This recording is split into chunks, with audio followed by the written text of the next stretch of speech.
ನಮಸ್ಕಾರ ಸ್ನೇಹಿತರೆ, ಜ್ಯೋತಿಷ್ಯ ಕಲ್ಪವೃಕ್ಷ ಚಾನಲ್ಗೆ ನಿಮ್ಮೆಲ್ಲರಿಗೂ ಆದರದ ಸ್ವಾಗತ. 2025 ಡಿಸೆಂಬರ್ ತಿಂಗಳಿನ ವೃಷಭ ರಾಶಿಯವರಿಗೆ ಗೋಚಾರದ ದ್ವಾದಶ ರಾಶಿಗಳ ಶುಭ ಅಶುಭ ಫಲಗಳನ್ನು ತಿಳಿಯೋಣ. ಸ್ನೇಹಿತರೆ, ಇನ್ನೂ ನಮ್ಮ ಚಾನಲ್ಗೆ ಸಬ್ಸ್ಕ್ರೈಬ್ ಆಗಿಲ್ಲ ಅಂದರೆ ದಯವಿಟ್ಟು ಈಗಲೇ ಸಬ್ಸ್ಕ್ರೈಬ್ ಮಾಡ್ಕೊಳ್ಳಿ. ನೋಟಿಫಿಕೇಶನ್ ಬೆಲ್ ಐಕನ್ ಕ್ಲಿಕ್ ಮಾಡಿ, ಮರಿದೆ ನಿಮ್ಮ ಸ್ನೇಹಿತರಿಗೆ ಶೇರ್ ಮಾಡಿ. ನಿಮ್ಮ ರಾಶಿಯಿಂದ ಮಿಥುನದಲ್ಲಿ ಗುರು, 4ರಲ್ಲಿ ಸಿಂಹ ರಾಶಿಯಲ್ಲಿ ಕೇತು, ವೃಶ್ಚಿಕದಲ್ಲಿ ನಿಮ್ಮ ರಾಶ್ಯಾಧಿಪತಿಯಾದ ಶುಕ್ರ, ನಂತರ ರವಿ, ಬುಧ. ಇನ್ನು 8ರಲ್ಲಿ ಧನುರ್ ರಾಶಿಯಲ್ಲಿ ಕುಜ, ಕುಂಭ ರಾಶಿಯಲ್ಲಿ ರಾಹು, ನಂತರ ಮೀನ ರಾಶಿಯಲ್ಲಿ ಶನಿಗ್ರಹ ಇರುವರು. ಸ್ನೇಹಿತರೆ, 16ರಿಂದ ವೃಶ್ಚಿಕದಲ್ಲಿರುವ ರವಿಯು ಧನುರ್ ರಾಶಿಗೆ ಪ್ರವೇಶವಾಗುತ್ತಾರೆ.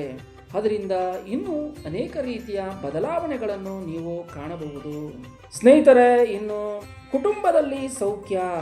ನೀವುಗಳು ಅಂದುಕೊಂಡಿದ್ದ ಎಲ್ಲ ರೀತಿಯ ಕೆಲಸ ಕಾರ್ಯಗಳಲ್ಲಿ ನಿಮಗೆ ಜಯ ಸಿಗುವುದು.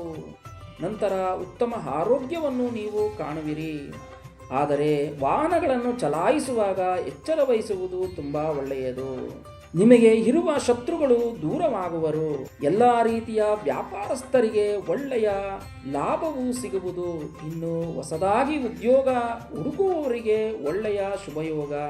ನೀವು ಮಾಡುತ್ತಿರುವ ಉದ್ಯೋಗ ಸ್ಥಳಗಳಲ್ಲಿ ಒಳ್ಳೆಯ ಶುಭ ಫಲಗಳನ್ನು ನೀವು ಕಾಣುವಿರಿ. ಇನ್ನು ಉದ್ಯೋಗ ಬದಲಾವಣೆ ಮಾಡುವವರಿಗೆ ಒಳ್ಳೆಯ ಶುಭಯೋಗ ಲಭಿಸುವುದು. ಇನ್ನು ಹೊಸ ಹೊಸ ವ್ಯಾಪಾರಗಳನ್ನು ಪ್ರಾರಂಭ ಮಾಡುವವರಿಗೆ ಶುಭ ಸಮಯವಾಗಿದೆ. ಮದುವೆ, ಗೃಹಪ್ರವೇಶ, ಗೃಹಾರಂಭ, ಇನ್ನು ಇತರೆ ಎಲ್ಲ ರೀತಿಯ ಶುಭ ಕಾರ್ಯಗಳನ್ನು ಮಾಡಲು ಶುಭ ಸಮಯವಾಗಿದೆ. ಇನ್ನು ಹೊಸದಾಗಿ ಭೂಮಿ, ಮನೆ ತೆಗೆದುಕೊಳ್ಳುವವರು ಸ್ವಲ್ಪ ಮಟ್ಟಿಗೆ ಮುಂದೂಡುವುದು ಒಳ್ಳೆಯದು. ಆದರೆ ಸರ್ಕಾರಿ ಕೆಲಸಗಳಿಗೆ ಸಂಬಂಧಪಟ್ಟ ಎಲ್ಲ ಕೆಲಸ ಕಾರ್ಯಗಳು, ವ್ಯವಹಾರಗಳು ಸ್ವಲ್ಪ ಮಟ್ಟಿಗೆ ನಿಧಾನವಾಗುವುದು. ಇನ್ನು ಕೃಷಿ, ವ್ಯವಸಾಯ ಮಾಡುವ ರೈತರಿಗೆ ಅವರ ಬೆಳೆದ ಬೆಳೆಗಳಲ್ಲಿ ಹೆಚ್ಚಿನ ಲಾಭವನ್ನು ಅವರು ಕಾಣುವರು. ಎಲ್ಲ ರೀತಿಯ ಬಟ್ಟೆ ವ್ಯಾಪಾರಿಗಳಿಗೆ ಒಳ್ಳೆಯ ಲಾಭವು ಉಂಟಾಗುವುದು.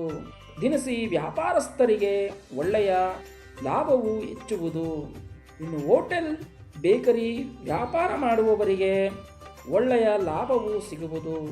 ಸಿಮೆಂಟ್, ಸ್ಟೀಲ್, ಕಂಬಿ, ಇನ್ನು ಇತರೆ ಆಟೋಮೊಬೈಲ್ ಈ ರೀತಿಯ ವ್ಯಾಪಾರಸ್ಥರಿಗೆ ಒಳ್ಳೆಯ ವ್ಯಾಪಾರವು ಆಗಿ ಹೆಚ್ಚಿನ ಲಾಭವನ್ನು ನೀವು ಗಳಿಸುವಿರಿ.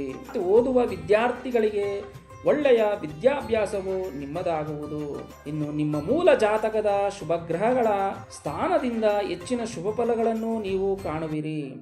ಪರಿಹಾರ ಎಂದು ಹೇಳುವುದಾದರೆ, ಪ್ರತಿದಿನವೂ ನಿಮ್ಮ ಕುಲದೇವರ ಪೂಜೆ ಮಾಡುವುದು ತುಂಬ ಒಳ್ಳೆಯದು. ಸಾಧ್ಯವಾದರೆ ಶ್ರೀ ಲಕ್ಷ್ಮೀನಾರಾಯಣ ದೇವಾಲಯಕ್ಕೆ ಹೋಗುವುದು ತುಂಬ ಒಳ್ಳೆಯದು.